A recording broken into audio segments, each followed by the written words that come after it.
बेटा आप ये बताओ कि आप सबसे यहाँ 5-5, 10-10 हजार रुपए लिए जाते थे और आप लोगों को जबरदस्ती कहा जाता था कि आप लोग अपनी सीट्स बदलें और चीटिंग कराएं, और जो नहीं कराते थे उन्हें एग्जाम्स नहीं करने दिए जाते थे। और इस बच्चे को आगे बुलाएं जिसे फिजिकली और वर्बली अब्यूज किया गया, गालियां दी गई कि तुम चीटिंग क्यों नहीं कराते। गालियां दी जाती थी सर जी, और आगे से कहते थे तुम्हारा पेपर खींच के मैं तुम्हें पेपर नहीं करने देना। और मैथ के पेपर की भी एडवांस कलेक्शन 7-7, 8-8 हजार शुरू थी। तो हम शुक्रिया अदा करते हैं honourable chief minister Maryam Nawaz Sharif sahiba का और इन बच्चों का जो हमारे बहादुर बच्चे हैं। इन सब बच्चों के लिए क्लैपिंग करें। इंशाअल्लाह ताला हम इस माफिया को नहीं छोड़ेंगे। बेटा आप शुक्रिया अदा करते हैं चीफ मिनिस्टर का इस एक्शन पे। पैसे लिए आपसे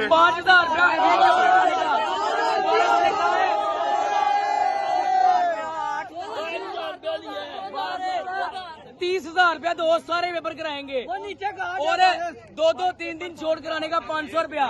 आखिरी के 40 मिनट देते हैं अगर 5,000 रुपया दो। पैसे जमा करते थे वो कमरे में।